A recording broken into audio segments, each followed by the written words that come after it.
Hey guys, this is Tal from the Mountain Bike Training Center, and in this video I want to talk to you about 8 skills that you can and should practice just about anywhere. So before going into the skills, I want to talk to you about why you should practice on the parking lot and why is it so effective and important. There is a common assumption, or I should say mistake, that if you just ride a lot and you put in those saddle hours, you're gonna get better and better on your bike. Now, it's true to an extent, but pretty soon your progression is gonna hit a plateau. And this is one of those glass ceilings that if we want to break, we have to dedicate specific time for practicing our skills. Going out to the parking lot or to the driveway might be a much better way to progress in your skills than actually doing them on the trail, at least in the beginning. And this is for a few reasons. The first reason is that the parking lot doesn't have any distractions. When we're on the trail, we want to go on the trail, we want to finish the trail, we want to do another run, another lap. We have a bunch of things going on, we have to finish the ride and go home. So we're distracted and we're there more for the ride and not so much to practice. So if you're out in the parking lot, there's no temptations and no distractions, you're out there just to practice. The second big advantage of parking lot practice is that you can really isolate and feel a movement. Just take into example, feeling your hands light on the handlebar. So if you're riding a technical trail, paying attention to those minute feelings of where your weight is and how your hands feel on the handlebar, that can be a little bit tough. But if you started out in the parking lot, you can really pay attention to those small details. Cornering can be another good example where you can really feel how much you're leaning the bike, where your balance is, all those small details that you want to pay attention to and follow. That's much easier to do and understand on the parking lot. The third reason that parking lot practice is so effective is the fact that it's controlled. And what I mean by that is when you're out on the trail, what you see is what you get. When you're in the parking lot, you can really decide the difficulty level, the challenges that you want to work on, whether it be a distance for wheelies, whether it be how sharp a corner is, or how high you want to do a bunny hop. All those things are up to you, so you can progress in your own pace, and that's really important. On the parking lot, you can start super basic, and I'll show you in the video a couple of examples for easy progressions. I'm doing this video in the middle of the Corona crisis, so a lot of you riders can't even get to the trails, which is an opportunity to go out to the parking lot, basketball court, or your backyard and really get some progression on those skills. Even when we're gonna go back to normal and be able to hit the trails again, don't pass on this opportunity. Even if it's once or twice a week for 20 minutes, parking lot practice is really going to help your progression. So let's get into the skills, and the reason I picked these specific 8 skills is that I had my own personal breakthrough with them on the parking lot, so maybe that will happen to you as well. Let's get into it. So one skill that's really fun to practice but does take a lot of time to master is high-speed cornering. That's when we steer our bike by leaning them from side to side. Going into high-speed corners, you can play with the radius of the turns. So in this example, I'm starting with a very easy slalom, then kind of opening it up a bit to have the bigger turns. You can play with the speed you're going into the slalom, and you can change all those small details to really feel how much you're leaning the bike, where your eyesight is, where your balance is, and just do some slaloms. It's super fun. Low speed cornering is also an ideal skill to practice on the parking lot. You can start with something easy, really pay attention that you're steering a lot more with your handlebar now, almost looking over the shoulder at where you want to go. And as you progress, you can make those corners a bit tighter, or maybe start to play around with lifting the rear wheel in order to turn and make it as difficult or as easy as you want to. Another thing you can pay attention to is your momentum. Do you coast into the corners and try to keep that momentum going?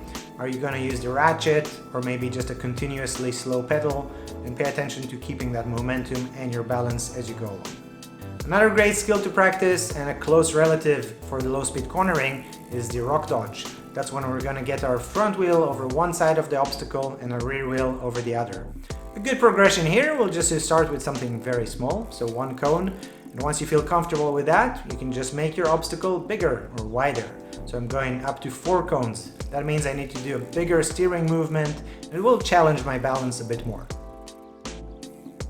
What I personally like about this exercise, besides the fact that it is useful on the trail, is that it really teaches you a little bit of spatial awareness, because you have to kind of feel where your bike is, where the rear wheel is, and you can't look down on the floor all the time.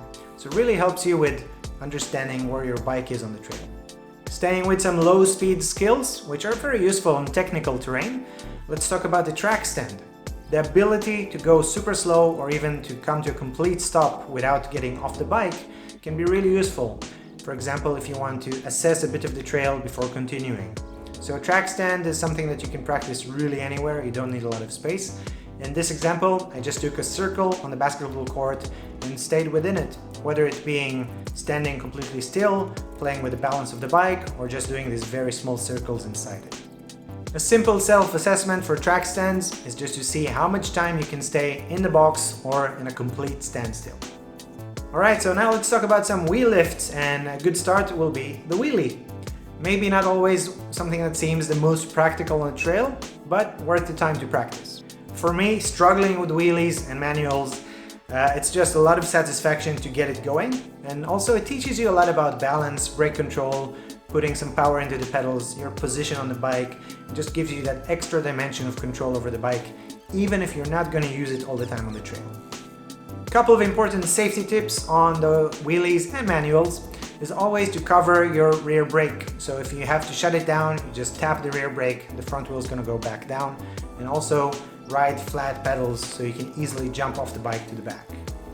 With the wheelies, it takes a bit of time, so start riding very slow with an easy gear, maybe even start from the quarter punch, and then try to get it longer and longer and maintain that front wheel up in the air. So yeah, it is going to take some time, it is going to take some practice, but when you get it, it's really fun. The manual is another front wheel lift that you can practice on the parking lot, and it is super useful on the trail, whether it's for going over obstacles in high speed or going off some drops. For me personally, manuals have always been a huge challenge. When I practice them a lot, I really see the progression, and when I stop practicing for a while, for whatever reason, I really get rusty and regress back. The good thing about manuals is that you don't have to be world champion at them to make them useful on the trail. What you really want to get is that bike length manual, but then if you can practice and make it longer and have more confidence with it, that's even better. After you've practiced some wheelies and manuals, don't forget your rear wheel. So practicing rear wheel lifts is also super useful and important.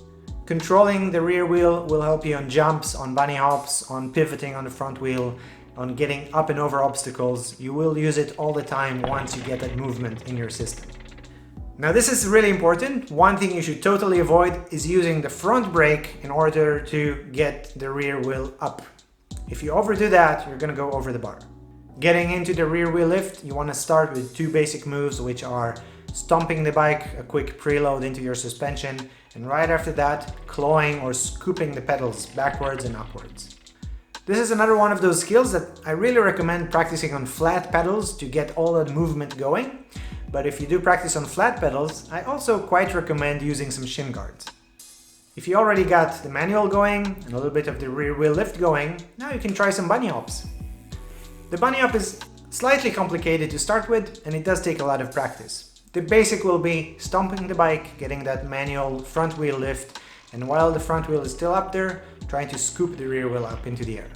So that's the very basic play that you have to do with the bike. Just take your time, try it out, and see if you can make it happen. Once you do, just invest more volume into the movement. So a bigger stomp, a bigger manual, a bigger lift, and then you can start to get those bunny hops a little bit bigger. Once you get it going, you can add some height and try to go over a small bar. So those are the 8 skills I really think you should practice on the parking lot, and I'll give you 2 really important advices. 1, practice. If you're just gonna watch the video and then say, yeah, one day I'm gonna do it, that's not gonna do anything for you. So watch the video and then go out and do it. Advice number 2, don't overdo it. So if you're gonna go out and try to bunny hop for 3 hours, you're gonna get super tired and super frustrated. So of course, you have to put in the time to practice all of those skills. But for me personally, what I figured is that it's better to practice a few minutes a day and keep it fresh and energetic. So I don't get too bothered with the results, whether it be the length of the manual or the height of the bunny hop. I just go out there, give it the 5 or 10 or 15 minutes, and when I start to feel a bit tired, I let it go and return the next day. I hope you enjoyed this video and found it useful. You're very welcome to share it with your fellow riders. If you have any questions, please use the comment section below, and don't forget to follow us on our Facebook page, YouTube channel and Instagram.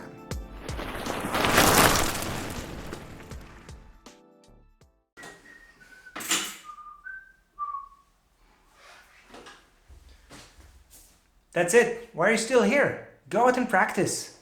Bye.